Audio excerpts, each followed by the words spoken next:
Imagine, it's 1838, and Missouri authorities are hunting for the mastermind behind what they call the most dangerous conspiracy in the state's history.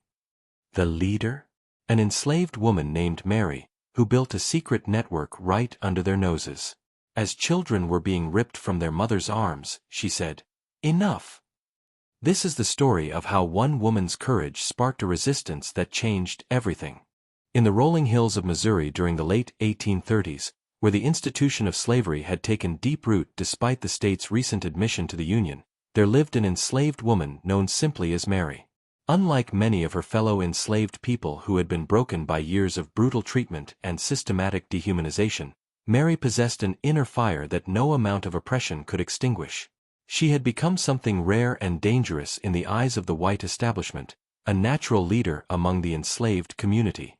Her intelligence was evident to anyone who spent time with her, but she had learned early to hide this gift from their master and his overseers, understanding that intelligence in an enslaved person was seen as a threat to be crushed rather than a quality to be nurtured. Mary's leadership emerged organically from her deep compassion for her fellow enslaved people and her unwavering belief that their current situation was neither natural nor permanent.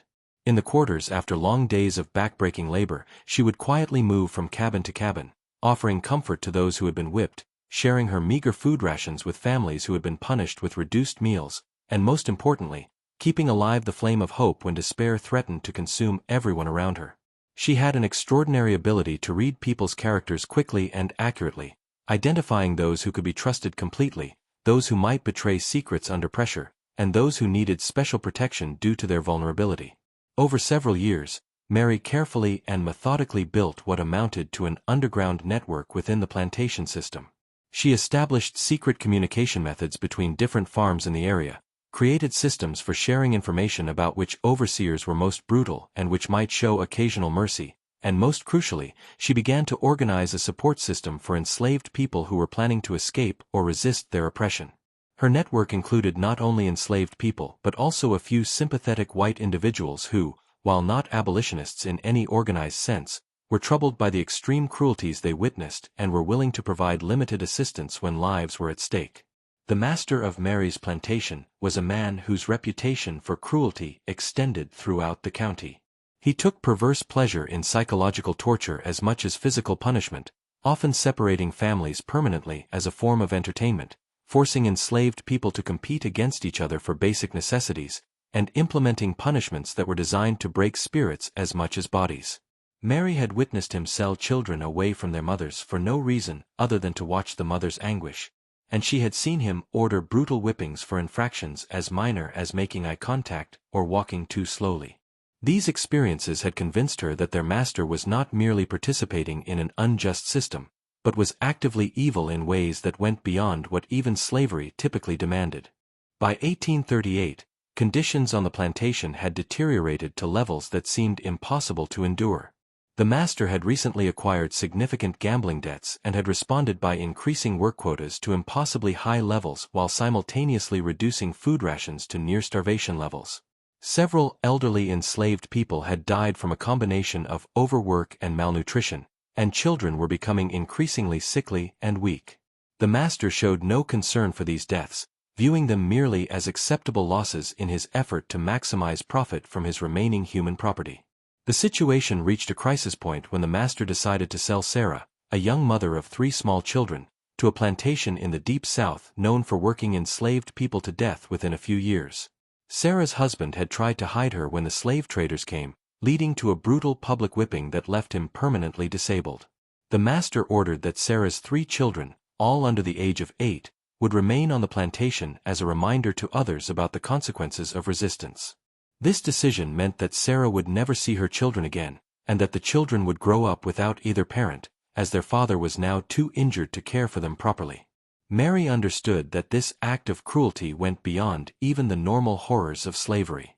She recognized that their master was escalating his brutality not out of economic necessity, but because he enjoyed the power of causing maximum psychological pain.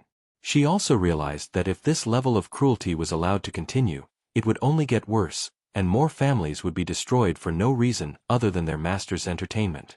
The network she had built over the years had been largely focused on survival and mutual support, but now she began to consider whether more direct action might be necessary. In the weeks following Sarah's sale, Mary held a series of secret meetings with the most trusted members of her network.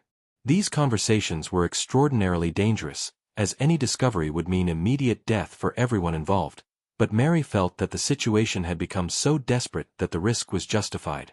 She presented her fellow conspirators with a stark choice. They could continue to endure escalating brutality until they were all worked to death or sold away, or they could take action to remove the source of their suffering permanently. The decision was not made lightly, and several potential participants chose not to join the plot, which Mary respected while ensuring their silence through a combination of shared loyalty and subtle pressure. The final catalyst came when the master announced that he planned to sell 2 more children to different plantations as punishment for their parents' sullen attitudes. Mary realized that their master was now actively trying to destroy every family on the plantation, not for profit but for psychological dominance. She understood that waiting any longer would mean watching more innocent children be torn from their parents' arms while she had the power to prevent it. The decision was made: their master would die, and they would face whatever consequences followed with the knowledge that they had refused to be passive victims of escalating evil. Mary's plan was both simple and sophisticated, reflecting her deep understanding of human nature and her years of careful observation of the plantation's daily routines. She knew that a successful conspiracy required not just courage from the participants, but also perfect timing, absolute secrecy, and contingency plans for various possible outcomes. Over the course of several weeks, she identified exactly 5 other enslaved people who had both the motivation and the emotional strength necessary to carry out such a dangerous mission. 2 men who had lost children to previous sales, a woman whose husband had been beaten to death the previous year, and 2 younger enslaved people who had been marked by the master for future punishment due to their perceived defiance. The group met in different locations each time, never in the same place twice, and always with elaborate precautions to ensure they were not observed or overheard. Mary insisted that each participant understand exactly what they were agreeing to. They would almost certainly be caught, they would definitely be executed if discovered, and there was no guarantee that their action would improve conditions for the surviving enslaved people on the plantation. However, she also made it clear that their current trajectory was leading toward the complete destruction of every family and possibly the death of many enslaved people from overwork and malnutrition. Mary's plan took advantage of her detailed knowledge of the master's habits and weaknesses. She had observed that he often stayed up late drinking alone in his study, particularly on nights when he had spent the day inflicting punishments or making plans to sell enslaved people. During these drinking sessions, he would sometimes summon enslaved people to his study to torment them with descriptions of their future fates or to force them to watch while he destroyed personal items that had sentimental value to them. Mary realized that this habit created a window of opportunity when he would be both intoxicated and isolated from potential help.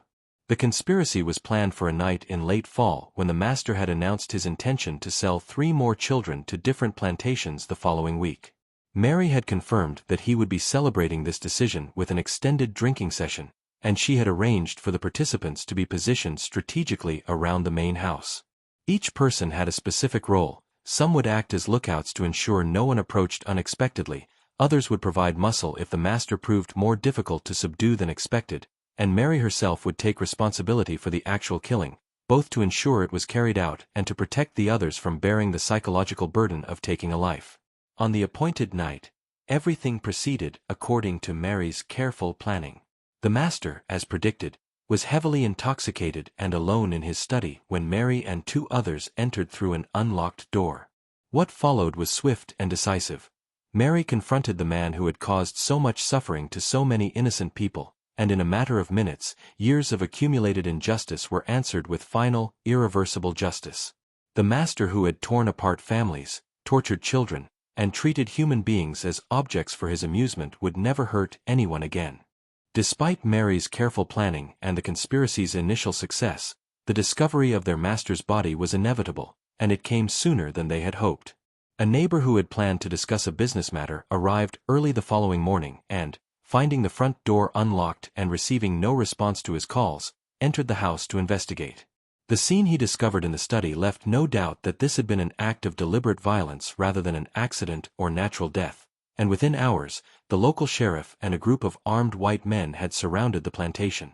The investigation was swift, brutal, and predictable in its methods and conclusions. The white authorities operated under the assumption that enslaved people were naturally prone to violence and conspiracy, and they used this prejudice to justify extreme measures in extracting confessions and information. Every enslaved person on the plantation was questioned under threat of torture, and several were beaten severely to encourage them to provide names and details about the plot. The investigators were particularly interested in identifying the leaders of the conspiracy, as they wanted to make examples that would discourage similar actions on other plantations throughout the region. Mary understood from the beginning that attempting to hide her role would be both impossible and cowardly. Her fellow conspirators looked to her for guidance even under interrogation, and her reputation as a leader among the enslaved people made her an obvious suspect in the eyes of the white investigators. Rather than allow her followers to suffer extended torture while the authorities tried to break them down for information, Mary made the decision to confess her central role in planning and carrying out their master's death. Her confession was not an admission of wrongdoing, but rather a declaration that she had acted to protect innocent children and families from escalating cruelty. The legal proceedings that followed were a foregone conclusion, as Missouri law in 1838 provided no recognition of any rights or justifications for enslaved people who harmed their masters, regardless of the circumstances. Mary and her co-conspirators were tried in a court system that viewed them not as human beings who might have legitimate grievances, but as property that had destroyed valuable property belonging to the white community. The trial was brief, the verdict was unanimous, and the sentence was death by hanging for all participants. However, Mary's confession and her bearing during the legal proceedings had an unexpected impact on some members of the white community. Several people who witnessed her testimony were struck by her intelligence, her dignity, and her clear articulation of the moral reasoning behind her actions. While this did not change the legal outcome, it did create some discomfort among those who preferred to view enslaved people as incapable of complex moral reasoning or justified resistance. Mary had forced them to confront the possibility that the system they supported was not just economically exploitative, but fundamentally evil in ways that even some of its beneficiaries found disturbing. In the weeks between her conviction and scheduled execution, Mary became something unprecedented in the Missouri legal system, an enslaved person whose impending death attracted attention and discussion far beyond the local community. Word of her case spread through networks of both enslavers and enslaved people, creating conversations about the limits of acceptable treatment and the moral implications of slavery that many people had preferred to avoid. Some white observers expressed discomfort with executing someone whose actions, while legally inexcusable, seemed to have been motivated by an understandable desire to protect children from cruelty. Mary used her final weeks not to plead for mercy or express regret, but to continue the leadership role that had defined her adult life. She was allowed limited visits from other enslaved people, and she used these opportunities to counsel them about survival, resistance, and maintaining hope under impossible circumstances. Her message was consistent. Individual acts of resistance might not change the system immediately, but they served the crucial purpose of affirming the humanity and dignity of enslaved people in the face of constant efforts to dehumanize them. She told her visitors that she regretted the necessity of violence, but not the decision to act when action was needed to protect the innocent. The execution took place on a cold winter morning in early 1838, with Mary maintaining the same dignity and strength that had characterized her leadership throughout her life. Witnesses later reported that she showed no fear or regret as she faced her death, instead using her final moments to speak about the moral courage required to resist evil even when resistance seemed hopeless. Her last words, according to several accounts, focused not on her own fate but on encouraging others to continue protecting each other and maintaining their humanity regardless of the circumstances they faced. Mary's execution was intended by the authorities to serve as a warning to other enslaved people about the consequences of resistance, but its actual impact was more complex and far-reaching. Within the enslaved community, her story became a powerful example of moral courage and leadership, inspiring others to organize support networks and resist the worst abuses of the slavery system. Her willingness to sacrifice her own life to protect children and families demonstrated that enslaved people were capable of the same moral reasoning and heroic action that white society claimed as exclusively their own. Among some white observers, Mary's case contributed to growing discomfort with the most extreme aspects of slavery, particularly the casual destruction of families and the treatment of enslaved people as objects rather than human beings. While this discomfort did not immediately translate into organized opposition to slavery, it did create cracks in the moral certainty that had previously supported the system without question. Mary's story became part of a broader narrative of enslaved resistance that would eventually contribute to the national crisis over slavery that defined American politics in the following decades. Most importantly, Mary's legacy lived on in the networks of mutual support and resistance that she had helped to establish. Her organizational methods and her emphasis on protecting the most vulnerable members of the enslaved community became models that were replicated on plantations throughout the region. Her example demonstrated that leadership and moral courage could emerge even under the most oppressive circumstances, and that individual actions, even when they resulted in personal sacrifice, could have impacts that extended far beyond their immediate consequences. In a system designed to crush the human spirit, Mary had proved that some spirits could not be broken, and that the desire for justice and dignity was stronger than the fear of death.